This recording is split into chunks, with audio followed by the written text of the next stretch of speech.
Hello friends, कैसे हैं आप सब। उम्मीद करता हूँ अच्छा होंगे। रीजनिंग के कुछ क्वेश्चंस को डिस्कस करेंगे। पहला क्वेश्चन सीरीज़ का है और इस सीरीज़ में देख रहे हैं कि नंबर जो है कभी घट रहा है फिर बढ़ रहा है, घट रहा है बढ़ रहा है। इसका मतलब क्या हो गया कि सीरीज़ मिक्स्ड है। दो टाइप का सीरीज़ है।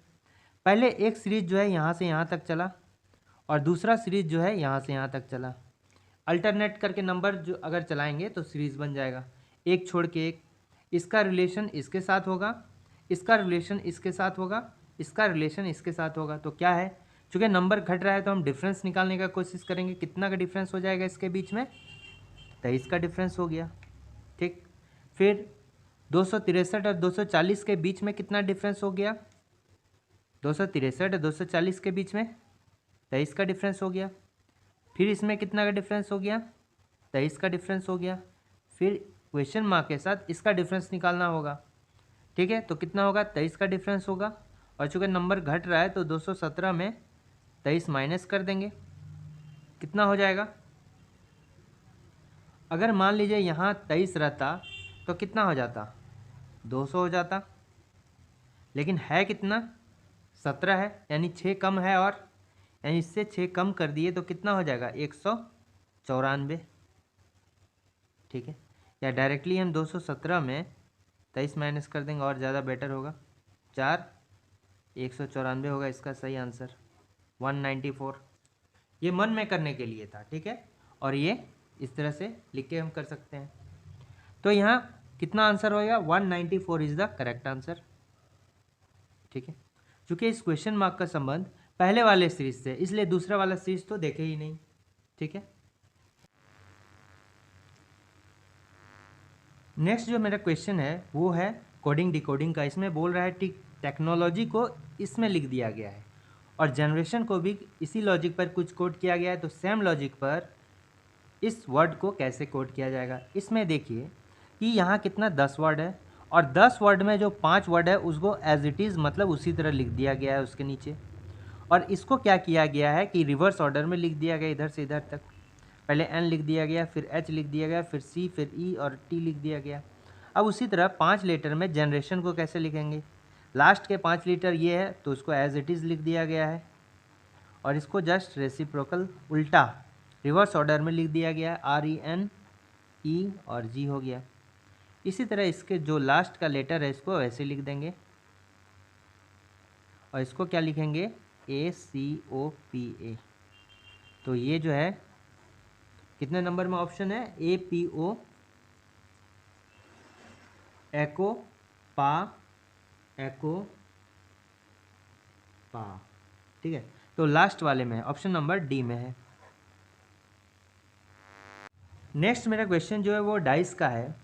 यहाँ पर क्या रहा है कि 3 मेरा फिगर दिया गया है डाइस का। एक ही डाइस का 3 पोजीशन दिया गया है। ये 3 4 2 का दिया गया है। ठीक है, पहले नंबर पे ये पहला पोजीशन है। दूसरा पोजीशन क्या? 4 6 2 का कॉम्बिनेशन बनाया गया है, 3 प्लग पर है। और थर्ड जो ये है 4 5 6, 4 हो गया, 5 हो गया और ये क्या हो गया? 6 हो गया। ठीक है, क्वेश्चन में कह रहा है कि हमको एक का अपोजिट फेस फाइंड आउट करना है। जो नंबर 1 है उसका अपोजिट में कौन सा फेस आ जाएगा? तो हम इसमें से किन्हीं 2 पोजीशन को लेंगे और दोनों पोजीशन को कॉमन ढूंढेंगे, कौन सा नंबर कॉमन है। अगर हम 1 और 2 को लेंगे तो इसमें देखिए कि 4 कॉमन है और 2 भी कॉमन है। इसको छोड़ देते हैं, एक कॉमन वाला जनरली ढूंढते हैं। तो सभी में देखते हैं 2 2 कॉमन है। इसमें भी देखते हैं, अगर पहला और तीसरा को लेते हैं तो पहला और तीसरा को अगर लेते हैं तो ये क्या होगा? पहला और तीसरा में क्या होगा कि एक ही कॉमन है। तो एक कॉमन है तो जो पहले वाला में 4 कॉमन है तो कॉमन वाले से इसको क्लॉकवाइज घुमा देंगे। तो यहाँ 4 से लेंगे 3, 3 के बाद 2। ठीक है, अब क्या हो गया? फिर इसमें लेंगे थर्ड, और पहला वाला ना कॉमन है तो थर्ड वाले में 4 से फिर क्लॉकवाइज घुमा देंगे, उन्हें घड़ी के दिशा में ऐसे घुमा देंगे। तो क्या हो जाएगा? यहाँ 4 हो गया, 6 हो गया, 5 हो गया, 6 हो गया, 5 हो गया। इसका मतलब क्या हो गया मेरा कि एक के अपोजिट क्या है, सॉरी 3 के अपोजिट क्या है 6 है, और 2 के अपोजिट क्या है 5 है, और ये जो हो गया 4, 4 किसके अपोजिट होगा, जो नहीं दिया है इन दोनों में उसके अपोजिट होगा। कौन नहीं दिया गया है मेरा, ये दिया गया है, एक नहीं दिया गया है, बाद बाकी 1 से लेके 6 तक सभी दिया गया है, ठीक है। एक को छोड़कर 2 से 6 तक सभी नंबर दिया गया है, लेकिन एक नहीं दिया गया है, तो जो बच जाए वो कॉमन वाले का अपोजिट होगा, यानी 4 का अपोजिट कौन हो जाएगा, 1 हो जाएगा, ठीक है। 4 का अपोजिट कौन हो जाएगा, 1 हो जाएगा। अब आप देखिए आंसर में क्या है, option number D is the correct answer है, ठीक है।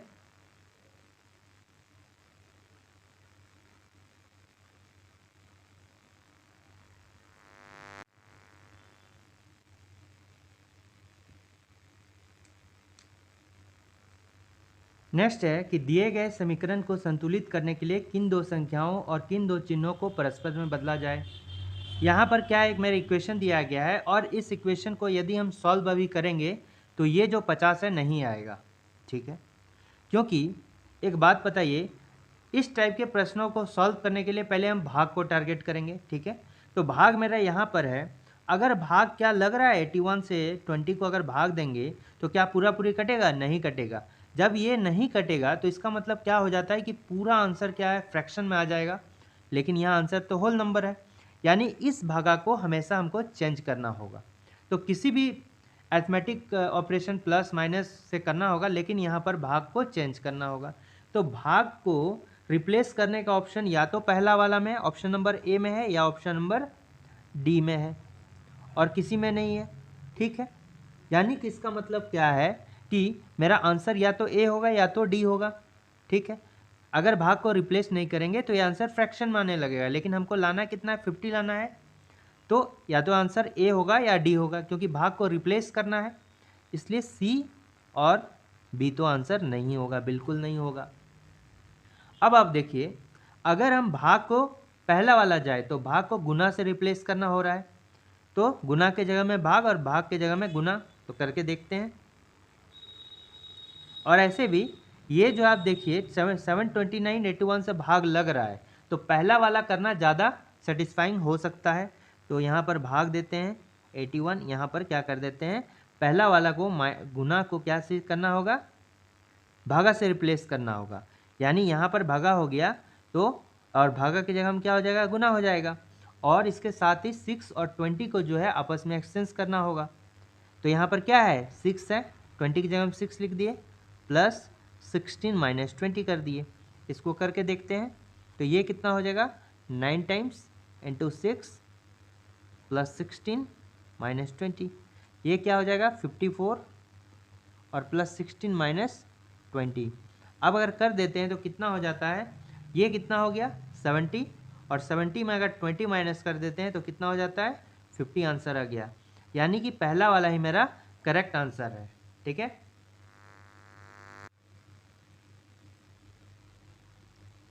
नेक्स्ट में क्वेश्चन है कि दी गई आकृति में त्रिभुजों की संख्या ज्ञात कीजिए। How many triangles are there in the given figure.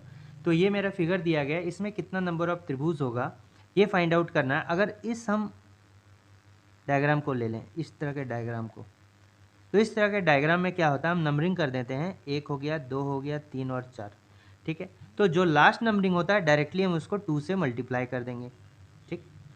ये क्या है, आयत के फॉर्म में है, स्क्वायर फॉर्म में है, कुछ भी कर सकते हैं, और कॉर्नर आपस में मिल गया, और क्या करते हैं नंबरिंग करके उसको 2 से मल्टीप्लाई कर दिए, तो इसमें कितना नंबर ऑफ ट्रायंगल्स, 8 ट्रायंगल हो गया, ठीक है। 8 ट्रायंगल इसमें हो गया। इस टाइप से अगर डायग्राम रहे तो ये जो अगर इस टाइप से डायग्राम रहे, एक ट्रायंगल पहले से रहे और किसी एक कॉर्नर से इसके बेस पर कोई डंडा खींच दिया गया है, ठीक है।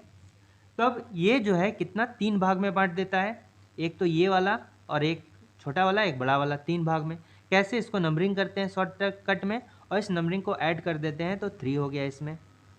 तो अभी तक कितना हो गया, 11 ट्रायंगल हो गया है, 8 और प्लस 3। अब देखिए ये वाला जो अलग बना है, ये वाला, अब इन दोनों के कॉम्बिनेशन से एक ट्रायंगल बनेगा, इसको मिला देंगे और इसको मिला देंगे तो क्या एक ट्रायंगल इधर बन गया, यानी कि +1 हो गया, 12 ट्रायंगल हो गया। अब इधर कोई ट्रायंगल बनेगा नहीं बनेगा, एक ट्रायंगल ये बनेगा और एक ट्रायंगल ये बनेगा, तो कितना और 2 ट्रायंगल हो गया। अब ध्यान से देखें तो ये एक बड़ा वाला ट्रायंगल बन रहा है, एक ट्रायंगल इधर हो गया, तो इधर 11 और इधर कितना हो जाएगा 4 ट्रायंगल हो गया, यानी टोटल अभी तक कितना 15 ट्रायंगल होगा। तो इसका सही आंसर क्या हो जाएगा, option number B is the correct answer. Next question जो है ब्लड रिलेशन का है, और इस क्वेश्चन को हम डायरेक्टली मौखिक रूप से भी ओरल भी बना सकते हैं, क्योंकि लेटर जो है आपस में पूरा स्टेटमेंट में रिलेशन दिया गया है। ए बी का पुत्र है, ठीक है, ए जो है बी का पुत्र है और सी बी की पत्नी है। सी और बी क्या है, पति पत्नी है, सी फीमेल है और बी क्या है, मेल है, यानी सी क्या पत्नी हो गई, बी पति हो गया। और पहला स्टेटमेंट कह रहा है कि ए बी का पुत्र है, ठीक है, ए पुत्र हो गया यानी कि बी का भी और सी का भी। डी सी का पुत्र है, मतलब ए और डी कौन है, भाई आपस में। ए और डी चूंकि दोनों क्या है, पुत्र है, तो ए और डी भाई आपस में। और बी कौन है, दोनों का पिता है, और सी क्या है, दोनों की माता है। डी का विवाह ई से हो गया, ए और चूंकि डी भाई है, और डी का विवाह किससे हो जाता है, ई का हो जाता है, यानी ई कौन हो गई, डी की पत्नी हो गई। यानी ए अगर डी भाई है तो डी की पत्नी ए का कौन लगा, भाभी लग गया, यानी ए ई का कौन लग गया, देवर लग गया। तो डायरेक्टली हम ऐसे ऑप्शन नंबर ए मार सकते हैं, लेकिन ये प्रैक्टिस का है। अभी हम दिखा देते हैं कैसे ट्री बना के। कैसे है कि मेरा दिया गया है कि बी जो है का सन कौन हो गया, बी का पुत्र कौन हो गया, ए हो गया, ठीक है। और बी और सी क्या है, पति पत्नी है, बी पति है और सी क्या है, पत्नी है। सी का पुत्र डी है, थर्ड स्टेटमेंट दिया गया है, यानी जब ये पति पत्नी है तो बी का पुत्र क्या हो जाएगा, डी भी हो जाएगा, यानी यहाँ पर बना देंगे। यानी ए और डी क्या हो गया, दोनों भाई हो गया, और बी और सी इसके माता पिता हो गए, बी पिता हो गया, सी माता हो गया। नेक्स्ट क्या बोल रहा है कि डी का विवाह जो है किसके साथ होता है, ई का होता है, चूंकि ये पॉजिटिव है यानी ई उसकी डी की पत्नी हो गई। तो ये दोनों क्या है, भाई आपस में, तो ई क्या हो गया, भाभी हो गया। जब ये भाभी हो गया तो ये क्या हो गया, देवर हो गया ना, ठीक, जिसको क्या बोलते हैं इंग्लिश में, ब्रदर इन लॉ बोलते हैं। तो पहला ऑप्शन नंबर ए। यहाँ पर जेठ या देवर, जेठ कब, यदि ए डी का बड़ा भाई होता तो मेरा जेठ मरा था, अगर अगल से रहता तब। अगर अलग से ऑप्शन में मेरा जेठ रहता और नेक्स्ट में देवर रहता तो बड़े भाई को जेठ कहा जाता है, छोटे भाई को देवर कहा जाता है। अगर ए जो है डी से बड़ा होता तब जेठ कहलाता, और छोटा है तो देवर कहलाता है। यहाँ छोटा बड़ा का कुछ तो पता नहीं है, इसलिए हम क्या मारेंगे, ऑप्शन नंबर ए, क्योंकि दोनों ऑप्शन उसी में दिया गया है, ठीक है। नेक्स्ट में क्वेश्चन एनालॉजी का है, इसमें कह रहा है कि 9 का संबंध 109 से जिस तरह है तो 7 का 71 से है, 13 का क्वेश्चन मार्क से है। तो यहाँ हम डायरेक्टली 7 गुने 10 प्लस 1 नहीं कर सकते हैं, क्योंकि इसमें भी होना चाहिए। यहाँ 91 रहता तो इसमें भी हो सकता, अगर ऑप्शन में रहता तब ना, ऑप्शन में ऐसा कुछ नहीं है और इतना आसान जनरली आता भी नहीं है, ठीक है, लेकिन इस भ्रम में नहीं रहता, कभी कभी आसान भी आता है, ठीक है। अब हमको क्या लॉजिक देखना है कि हमको क्या कहाँ पहुँचना है। लगभग मान लीजिए कि 71 के करीब हम कैसे पहुँच सकते हैं, यही आसान, इसलिए इसको ही उठाते हैं। तो हम क्या करेंगे कि 7 पर अगर स्क्वायर कर लिए तो क्या होगा, स्क्वायर क्यों करेंगे, क्योंकि हमको आसानी से पहुंचना है 71 तक। अगर क्यूब कर देते हैं तो बहुत ज़्यादा पहुंच जाते हैं, ठीक है, बहुत ज़्यादा, 343 पॉइंट बहुत ज़्यादा हो गया, हमको लगभग 71 तक पहुंचना है। तो 7 पर स्क्वायर करेंगे तो कितना 49 ही होता है, तो इसके और +1 कर देते हैं, मान लेते हैं, तो 8 पर स्क्वायर कर देते हैं, यानी कितना हो गया 64। 64 में कितना अधिक है, 7 अधिक है, तब हम 71 तक पहुंच जाते हैं। इसका वैल्यू कितना हो गया, 71 हो गया, ठीक है।